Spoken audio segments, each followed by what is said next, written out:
ক্ষমতা এলে সবাইকে নিয়ে জন আকাঙ্ক্ষা বাস্তবায়ন করবে বিএনপি, জানিয়েছেন তারেক রহমান। শিক্ষাঙ্গনের স্থিতিশীলতায় বিএনপির সহায়তা চাইলেন ঢাবি ভিসি।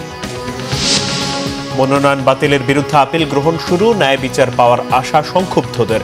শান্তিপূর্ণ ও গ্রহণযোগ্য নির্বাচন হবে আশা সিইসি। গুমের শিকার 251 জনের এখনো সন্ধান নেই। নিখোঁজদের বেশিরভাগই বিএনপির। র্যাব বিলুপ্তি সহ বেশ কিছু সুপারিশ গুম তদন্ত কমিশনের।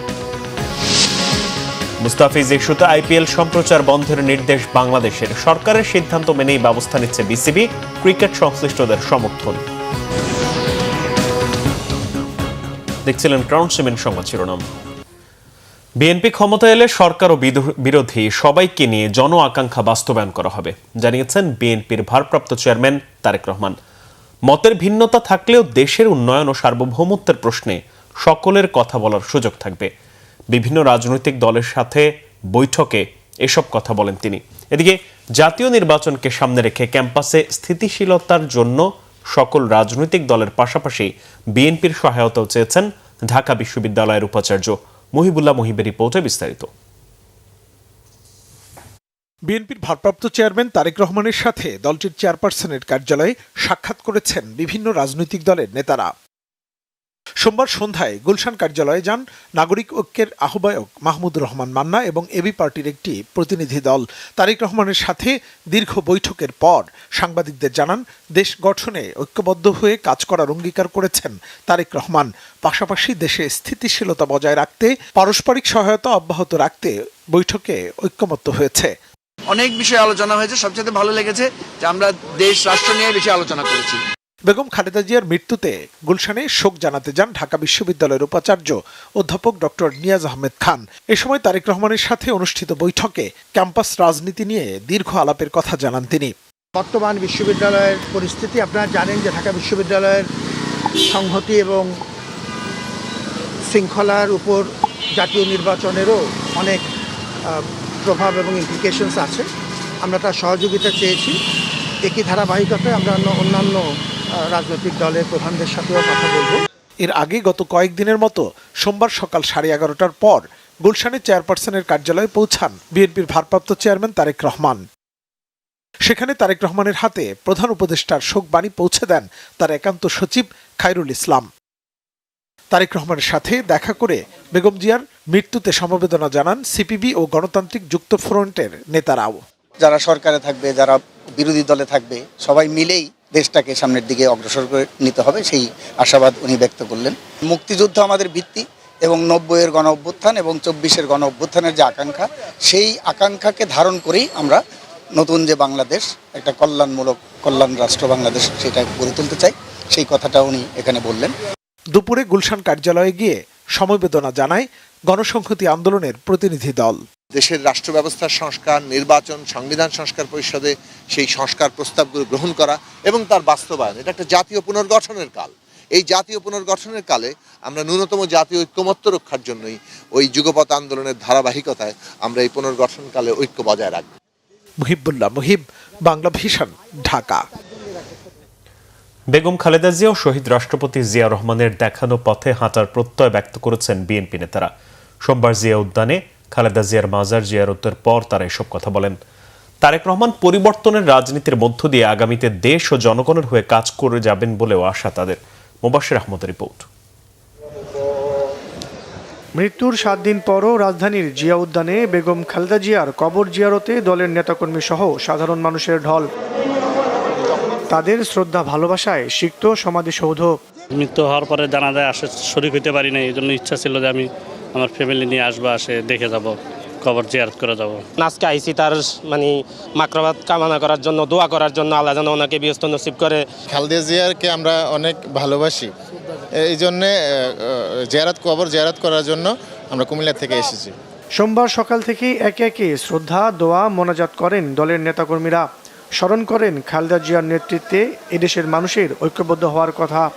শহীদ জিয়া মাইনাস হওয়ার পরেও এই দেশনেত্রী বেগম খালেদা জিয়া জাতীয়তাবাদী দলকে স্পষ্টভাবে ঊর্ধ্বে তুলে ধরেছিলেন।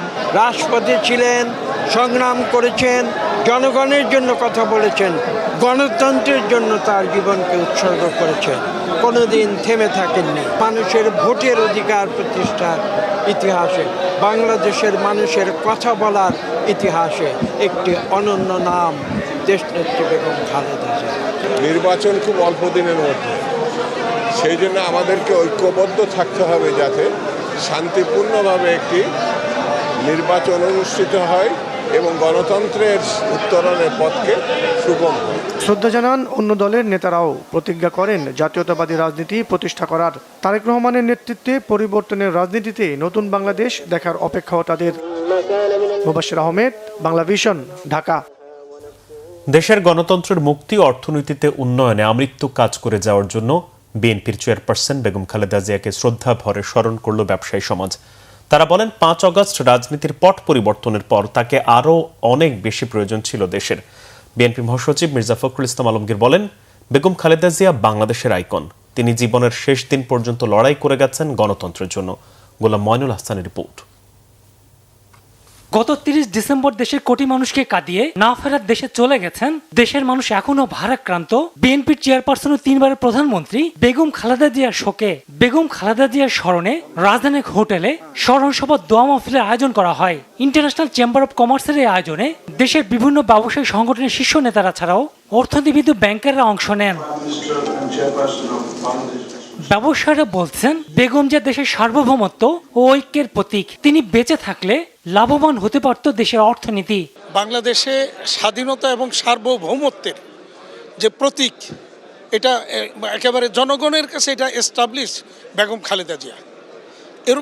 এরকম একজন মুরব্বী, আমরা যেটাকে বলি রাজনৈতিক মুরব্বী, এই সময় এই যে আজকে দেশের যে প্রেক্ষাপটটা, এই সময় যে কি পরিমাণ ওনাকে প্রয়োজন ছিল, এটা আমরা হারে হারে অনুধাবন করতেছি।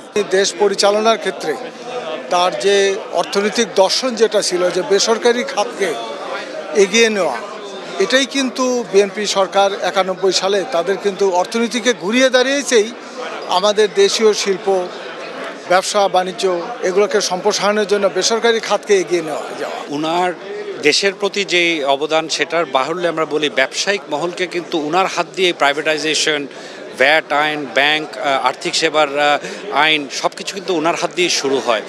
অনুষ্ঠানে যোগ দিয়ে বিএনপি স্থায়ী কমিটির সদস্য আমির খুসরো মাহমুদ চৌধুরী বলেন, বেগম জিয়া কখনো অর্থনীতিকে রাজনীতির সাথে মেশাতে চাননি। যে বাংলাদেশের মূল যে প্রতিষ্ঠানগুলো, সেগুলোকে উনি রাজনীতিকরণ করতে দেয় নাই। আমি এক্সাম্পল হিসেবে বলতে পারি, বাংলাদেশ ব্যাংকে কোনো রাজনীতিক অ্যাপয়েন্টমেন্ট হয় নাই কোনো সময়, সবাই জানেন, কোনো সময় যায়নি। সিকিউরিটি অ্যান্ড এক্সচেঞ্জ কমিশনে কোনো সময় রাজনৈতিক অ্যাপয়েন্টমেন্ট উনি করতে দেন নাই। যেই কারণে বিএনপি যখনই ক্ষমতায় ছিল, শেয়ার বাজারে কোনো সময় প্রশ্নবিদ্ধ হয় না। বিএনপি মহাসচিব বলেন, বেগম খালেদা জিয়ার ধ্যান জ্ঞান ছিল শুধুই দেশের মানুষের কল্যাণ। আজীবন মানুষের কথাই ভেবেছেন তিনি। পতাকাটা ছিল স্বাধীনতার পতাকা, সেই পতাকা ছিল সার্বভৌমত্বের পতাকা, গণতন্ত্রের পতাকা, সেটাকে নিয়ে এগিয়ে গেছেন। আজকে আপনাদের নেতৃবৃন্দ অনেকেই ব্যবসায় সংক্রান্ত অনেকগুলো বিষয়ে তার অবদানের কথা বলেছেন।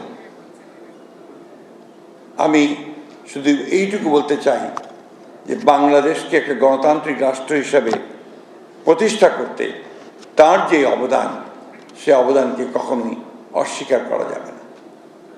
তিনি কষ্ট করেছেন, জেলে গেছেন। বেগম খালেদা জিয়াকে নিয়ে রচিত কবি আল মাহমুদের কবিতা দিয়ে বক্তব্য শেষ করেন বিএনপি মহাসচিব। তোমার মুখের দিকে চেয়ে আছে বাংলার ভোরের আকাশ, এদেশের গুল্মলতা ছুতে চায় তোমার পল্লবিত আঁচল তোমার। গোলাম ময়নুল হাসান, বাংলা ভিশন, ঢাকা। প্রধান নির্বাচন কমিশনার এএমএম নাসির উদ্দিন বলেছেন, নির্বাচনী পরিবেশ ভালো আছে। সকলের সহযোগিতায় অবাধ ও সুষ্ঠু নির্বাচন আয়োজন করতে পারবে নির্বাচন কমিশন। সোমবার নির্বাচন কমিশন প্রাঙ্গণে স্থাপিত আপিল গ্রহণের বুথ পরিদর্শনে এসে তিনি এসব কথা বলেন। আজ থেকে রিটার্নিং কর্মকর্তার সিদ্ধান্তের বিরুদ্ধে আপিল গ্রহণ শুরু হয়েছে, চলবে 9 জানুয়ারি পর্যন্ত। বিস্তারিত সৈকত সাদিকের প্রতিবেদনে। ত্রয়োদশ জাতীয় সংসদ নির্বাচনে অংশ নিতে দলীয় ও স্বতন্ত্র প্রার্থী হিসেবে 2568 জন মনোনয়নপত্র জমা দিয়েছিলেন। যাচাই বাছাই শেষে এর মধ্যে 726টি মনোনয়নপত্র বাতিল হয়েছে। সোমবার সকাল থেকে শুরু হয়েছে মনোনয়নপত্র বাতিলের সিদ্ধান্তের বিরুদ্ধে প্রার্থীদের আপিল। রাজধানীর আগারগাঁও নির্বাচন কমিশন প্রাঙ্গণে আপিল গ্রহণের জন্য 10টি অঞ্চলের 10টি আলাদা বুথ স্থাপন হয়েছে। মনোনয়নপত্র বাতিল হওয়ায় ক্ষোভ জানান সংক্ষুব্ধরা। ন্যায় বিচার পাবেন বলেও প্রত্যাশা তাদের।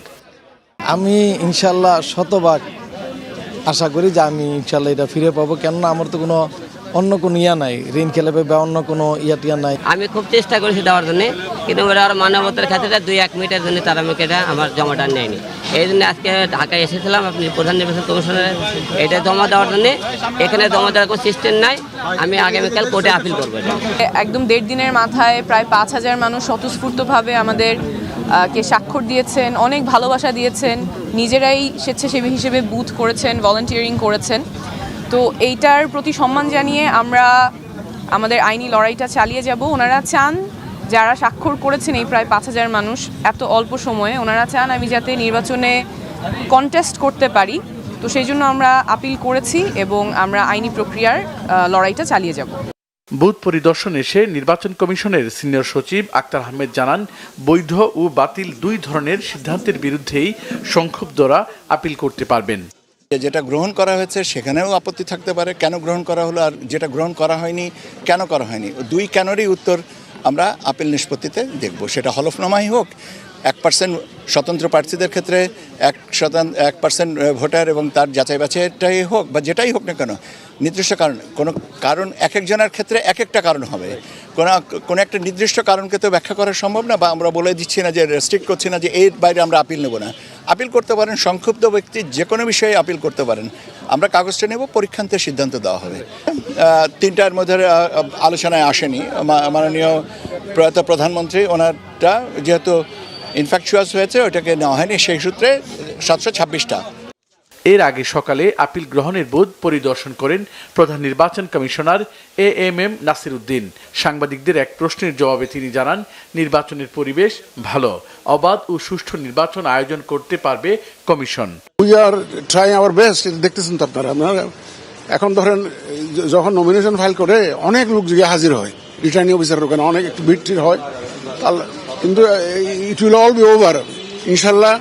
আমরা এখনো কনভিন্সড যে আমরা একদম একটা ফেয়ার অ্যান্ড ক্রেডিবল ইলেকশন ইনশাল্লাহ দিতে পারবো। চিন্তা করবেন না, সবার সহযোগিতা নিয়ে ইনশাল্লাহ। আগামী 9 জানুয়ারি পর্যন্ত আপিল গ্রহণ করবে নির্বাচন কমিশন। এরপর 10 থেকে 18 জানুয়ারি পর্যন্ত এসব আপিল শুনানি করে নিষ্পত্তি করা হবে। সৈকত সাদিক, বাংলা ভিশন, ঢাকা। গেল 16 বছরে সংগঠিত প্রায় 25% গুমের সাথে র্যাব এবং 23% থানা পুলিশ জড়িত। পাশাপাশি ডিবি, ডিজিএফআই এমনকি NSIর বিরুদ্ধেও গুমে জড়িত থাকার প্রমাণ মিলেছে। গুমের শিকার হয়েছেন বিরোধী দলীয় রাজনৈতিক নেতাকর্মী থেকে সাধারণ মানুষ। গুম সংক্রান্ত তদন্ত কমিশনের চূড়ান্ত প্রতিবেদনে উঠে এসেছে এসব তথ্য। র্যাব বিলুপ্তি সহ বেশ কিছু সুপারিশও দিয়েছে কমিশন। ওমর ফারুকের রিপোর্ট। বিগত শেখ হাসিনা সরকারের আমলে বহুল আলোচিত একটি বিষয় ছিল গুম। র্যাব কিংবা পুলিশ বাহিনী আইন শৃঙ্খলা রক্ষার ভূমিকায় থাকলেও বিগত 16 বছরে সংঘটিত গুমের বেশিরভাগের জন্যই দায়ী করা হচ্ছে বাহিনী দুটিকে। গুম কমিশন সংক্রান্ত তদন্ত কমিশনের অনুসন্ধানে উঠে এসেছে এমন চিত্র। সোমবার দুপুরে গুলশান কার্যালয়ে সংবাদ সম্মেলন করে তদন্ত কমিশন। জানানো হয়, গুমের ঘটনায় সারা দেশে 40টির মতো ডিটেনশন সেন্টারের সন্ধান পাওয়া গেছে। এর মধ্যে র্যাবের বেশি আর সবচেয়ে বেশি আলামত ধ্বংস করেছে তারা। প্রধান উপদেষ্টার কাছে অনুরোধ করে এসেছি যে সরকারের তরফ থেকে এই বিষয়গুলো উদ্ঘাটন করার জন্য, অর্থাৎ ভিকটিম পরিবারের ডিএনএ স্যাম্পল কালেক্ট করা এবং ভবিষ্যতে যাতে ওইখানে যাতে দাফন করা হয়েছে যে সন্দেহজনক স্পটগুলো আছে সেইটার সাথে ম্যাচিং করে কিনা, অর্থাৎ একটা ইনডেপথ ইনভেস্টিগেশন দরকার। গুম কমিশনের তদন্তে জানানো হয়েছে, গুম হওয়ার পর ফিরে এসেছেন এমন ব্যক্তিদের মধ্যে 75%ই জামাত শিবির কর্মী।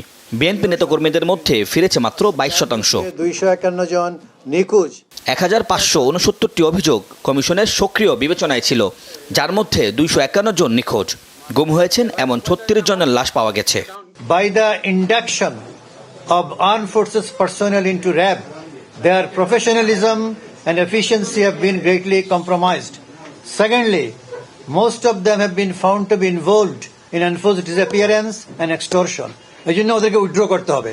তাদের কাজ না আপনার সন্ত্রাসী ধরা, চোর ডাকাত ধরা, ঠিক না? তাদের কাজ হলো ক্যান্টনমেন্টে থাকবে, সেখানে প্রশিক্ষণ নেবে, যুদ্ধের জন্য তারা প্রস্তুত হবে এবং আপনার নিউ টেকনিক্স অফ ওয়ারফেয়ার এগুলো তারা রপ্ত করবে দেশে বিদেশে ট্রেনিং নিয়ে। এবং as per the police act, it is the duty of the police to maintain law and order in the country. RAB বিলুপ্তকরণ, অভ্যন্তরীণ আইন শৃঙ্খলা রক্ষার দায়িত্ব থেকে সশস্ত্র বাহিনী প্রত্যাহার সহ বেশ কিছু সুপারিশ করেছে কমিশন। স্মৃতি ও জবাবদিহির প্রতীক হিসেবে আয়নাঘরকে জাদুঘরে রূপান্তরের সুপারিশও করা হয়েছে কমিশনের প্রতিবেদনে। ওমর ফারুক, বাংলা ভিশন, ঢাকা। আইপিএল টি-20 সম্প্রচার বন্ধ রাখার নির্দেশ দিয়েছে তথ্য ও সম্প্রচার মন্ত্রণালয়। সোমবার মন্ত্রণালয় এ বিষয়ে সংশ্লিষ্ট সম্প্রচার মাধ্যমগুলোকে চিঠি দিয়েছে। ভারতের ফ্র্যাঞ্চাইজি ক্রিকেট লিগ আইপিএল টি-20-তে মোস্তাফিজুর রহমানের খেলা নিষিদ্ধ হয়, বাংলাদেশে এর সম্প্রচার বন্ধ রাখার নির্দেশ দেওয়া হলো। সাইফুর রহমান চৌধুরীর রিপোর্ট। মুস্তাফিজ ইস্যুতে কঠোর অবস্থানে বাংলাদেশ। শনিবার 3 জানুয়ারি উগ্রবাদী হিন্দু ও ক্ষমতাসীন বিজেপি সরকারের চাপে এবং ভারতীয় ক্রিকেট বোর্ডের নির্দেশে আইপিএলে মুস্তাফিজের চুক্তি বাতিল করে কলকাতা নাইট রাইডার্স। বিষয়টিকে সহজভাবে নেয়নি বাংলাদেশ সরকার। ক্রিকেটারদের নিরাপত্তা ইস্যুটি গুরুত্বপূর্ণ হয়ে ওঠায় রবিবার ভারতে টি-20 বিশ্বকাপ না খেলার জন্য বাংলাদেশ ক্রিকেট বোর্ডকে নির্দেশনা প্রদান করেন আইন, যুব ও ক্রীড়া উপদেষ্টা ডক্টর আসিফ নজরুল। বিসিবিও দ্রুতই বোর্ড মিটিং করে সেই নির্দেশনা মেনে আইসিসির কাছে বিশ্বকাপে টাইগারদের ভেন্যু পরিবর্তনের জন্য চিঠি প্রদান করে। বর্তমান পরিস্থিতিতে বাংলাদেশের ম্যাচগুলো শ্রীলঙ্কায় আয়োজনের জন্য আইসিসি কি ব্যবস্থা গ্রহণ করে সে অপেক্ষায় এখন বিসিবি। ক্রিকেটার্স যখন খেলতে যায় তখন তার মান সম্মান নিয়ে ক্রিকেট খেলে।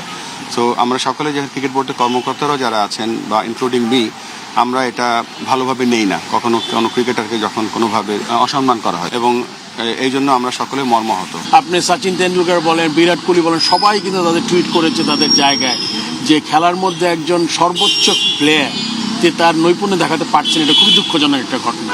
সেটা আমরা কেউই আসলে মেনে নিতে পারি না। বাংলাদেশ সরকার শুধু বিশ্বকাপ ভেন্যু পরিবর্তনের বিষয় নিয়েই থেমে থাকেনি। সোমবার জনস্বার্থে বাংলাদেশে আইপিএল সম্প্রচার বন্ধের সরকারি নির্দেশনাও জারি করা হয়। পরবর্তী নির্দেশ না দেওয়া পর্যন্ত বাংলাদেশে আইপিএল সকল খেলা ও অনুষ্ঠান সম্প্রচার বন্ধ রাখতে নির্দেশ দিয়েছে তথ্য মন্ত্রণালয়। মুস্তাফিজ শুধু বাংলাদেশ জাতীয় দলের খেলোয়াড় না, সে একজন ব্যক্তি মুস্তাফিজ না, he is representing Bangladesh in the international arena. তো তার প্রতি যে কোনো ধরনের অসম্মান করা মানে বাংলাদেশের প্রতি অসম্মান করা, বাংলাদেশের জনগণের প্রতি অ্যাজ আ হোল অসম্মান করা। তাই এই আইপিএল বন্ধের যে পদক্ষেপ নেওয়া হয়েছে এটাকে আমরা সাধুবাদ জানাই। খেলোয়াড়দের নিরাপত্তা তো সবার আগে, এটা তো আপনাদের সবাইকে মানতে হবে, কারণ নিরাপত্তা যদি ঠিক না থাকে এই জায়গায় গিয়ে কিন্তু ভালো ক্রিকেট খেলা একটা বিরাট বিষয় হয়ে যায়। তো সেই জায়গায় আমি মনে করি যে সিদ্ধান্তটা এটা ঠিকই আছে। এখন যে সিচুয়েশন, এই সিচুয়েশন ভারত গিয়ে খেলাটা একটু অবশ্যই একটা নিরাপত্তার অভাব হবে। বিশ্বকাপ সূচিতে গ্রুপ পর্বে কলকাতায় 3টি ও মুম্বাইয়ে 1টি ম্যাচ খেলার কথা টাইগারদের। ভারতীয় মিডিয়ার দাবি, বিশ্বকাপে ভারত থেকে বাংলাদেশের 4টি ম্যাচ সরিয়ে নিলে আর্থিক ক্ষতির মুখে পড়বে বিসিসিআই। সেক্ষেত্রে বাংলাদেশের পরিবর্তে বিশ্বকাপে অন্য ম্যাচ আয়োজনের সুযোগ না পেলে সর্বোচ্চ 40 কোটি রুপি আর্থিক ক্ষতি হতে পারে ভারতের। সাইফুর রহমান চৌধুরী, বাংলা ভিশন, ঢাকা। ফ্যাসিবাদী সরকারের সময়ে গুম, খুন ও নির্যাতনের শিকার ও তাদের মা, বোন, স্ত্রীদের কান্না অকল্পনীয় বলে মন্তব্য করেছেন বিপ্লবী ওয়ার্কার্স পার্টির সাধারণ সম্পাদক সাইফুল হক। রাজধানী শাহিনবাগে মায়ের ডাকে আয়োজিত মতবিনিময় সভায় তিনি কথা বলেন। সাইফুল হক বলেন, ফ্যাসিবাদ বিরোধী লড়াইয়ে যেভাবে মানুষকে গুম, খুন ও নির্যাতন করা হয়েছে, কোনো সভ্য গণতান্ত্রিক সমাজে তা হয় না। কাউকে এভাবে গুম, ক্রসফায়ার, হত্যা, নির্যাতন, আয়নাঘরে নেওয়া অবিশ্বাস্য, অকল্পনীয়। মায়ের ডাকের মতো প্ল্যাটফর্ম না থাকলে এই দেশ থেকে হাসিনার মতো ফ্যাসিস্টকে বিদায় করা যেত কিনা এখনও সন্দেহ রয়েছে বলে মন্তব্য করেন ঢাকা 12 আসনে বিএনপি মনোনীত এই প্রার্থী। মায়ের ডাকে সমন্বয়ক সঞ্জিদা ইসলাম তুলি বলেন, শিক্ষিত ও মননশীল ব্যক্তি সমাজের নেতৃত্বে এলে সেটা গোটা সমাজের জন্য আশীর্বাদ। রাজনৈতিক এই যাত্রা মানুষের জন্য, পরিবর্তনের জন্য বলেও মন্তব্য তার। বিএনপি চেয়ারপারসন বেগম খালেদা জিয়ার জন্য স্মরণ সভা ও দোয়া মাহফিলের আয়োজন করে মোহামেডান স্পোর্টিং ক্লাব। ক্রীড়াঙ্গনে খালেদা জিয়ার অবদানের কথা শ্রদ্ধা ভরে স্মরণ করেন ক্রীড়া সংশ্লিষ্টরা। তার মৃত্যু দেশের ও খেলাধুলার জন্য অপূরণীয় ক্ষতি বলে তারা উল্লেখ করেন। মনির হোসেন খানের রিপোর্ট। সোমবার বিকালে মোহামেডান ক্লাব প্রাঙ্গণে আয়োজিত মিলাদ মাহফিলে ক্লাবটির পরিচালক, স্থায়ী সদস্য, রাজনীতিবিদ, ক্রীড়া সংগঠক, সাবেক বর্তমান খেলোয়াড় সহ ক্রীড়াঙ্গনের মানুষের ভিড়।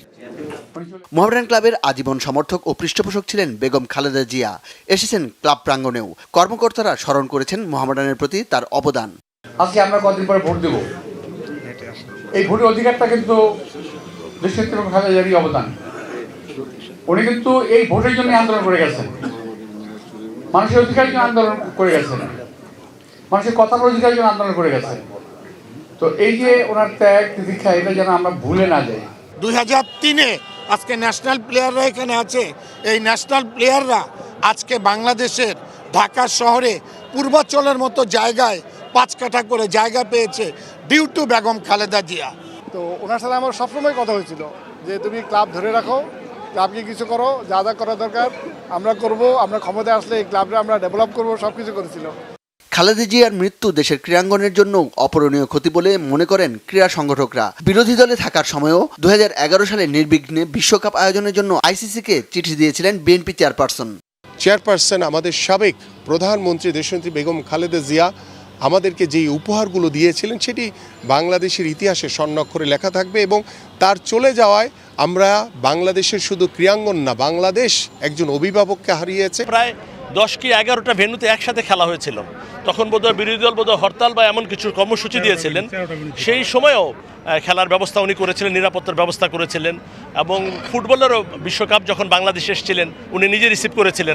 তার দেখানো পথে ভবিষ্যতে বাংলাদেশের গণ্ডি পেরিয়ে আন্তর্জাতিক অঙ্গনে খেলাধুলাকে ছড়িয়ে দেওয়ার প্রতিশ্রুতি ইশরাক হোসেনের।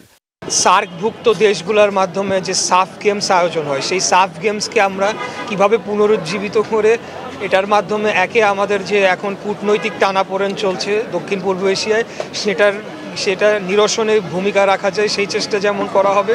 এর পাশাপাশি বাংলাদেশের জাতীয় পতাকাকে আন্তর্জাতিক যে কোনো ক্রীড়া মানদণ্ডে যাতে একটা সম্মানের সাথে দেখা হয়, আমরা যাতে সম্মানজনক জায়গায় অবস্থান করি এবং আমরা বিভিন্ন ট্রফি জিতে নিয়ে এসে দেশের মানুষকে গৌরবোজ্জ্বল একটা ক্রীড়াঙ্গন উপহার দিতে পারি, সেজন্য আমরা আমাদের রাজনীতিবিদ হিসেবে আমাদের জায়গা থেকে এবং একজন ক্রীড়া সংগঠক হিসেবে আমাদের কাজ আমরা করে যাব ইনশাআল্লাহ। প্রধানমন্ত্রী থাকাকালীন খেলাধুলার উন্নয়নে খালেদা জিয়ার নেয়া উদ্যোগের কথা স্মরণ করেন ক্রীড়া সংশ্লিষ্টরা। মনির হোসেন খান, বাংলা ভিশন, ঢাকা। সংবাদ শেষ করব ক্রাউন সিমেন্ট শিরোনামগুলো আরো একবার জানিয়ে। ক্ষমতা এলে সবাইকে নিয়ে জন আকাঙ্ক্ষা বাস্তবায়ন করবে বিএনপি, জানিয়েছেন তারেক রহমান। শিক্ষাঙ্গনের স্থিতিশীলতায় বিএনপি সহায়তা চাইলেন ঢাবি ভিসি। মনোনয়ন বাতিলের বিরুদ্ধে আপিল গ্রহণ শুরু, ন্যায় বিচার পাওয়ার আশা সংক্ষুব্ধদের। শান্তিপূর্ণ ও গ্রহণযোগ্য নির্বাচন হবে আশা সিইসি। গুমের শিকার 251 জনের এখনো সন্ধান নেই। নিখোঁজদের বেশিরভাগই বিএনপির। র্যাব বিলুপ্তি সহ বেশ কিছু সুপারিশ গুম তদন্ত কমিশনের। মুস্তাফিজ ইস্যুতে আইপিএল সম্প্রচার বন্ধের নির্দেশ বাংলাদেশের। সরকারের সিদ্ধান্ত মেনেই ব্যবস্থা নিচ্ছে বিসিবি, ক্রিকেট সংশ্লিষ্টদের সমর্থন। এই ছিল এখনকার মতো। পরের সংবাদ সকাল 7:30টায় দেখার আমন্ত্রণ রইল। এছাড়া বাংলা ভিশন সংবাদ ও সংবাদ সংশ্লিষ্ট অনুষ্ঠান দেখতে ভিজিট করুন www.bvnews24.com ও facebook.com/banglavishnnews এবং সাবস্ক্রাইব করুন youtube.com/banglavishnnews। ধন্যবাদ।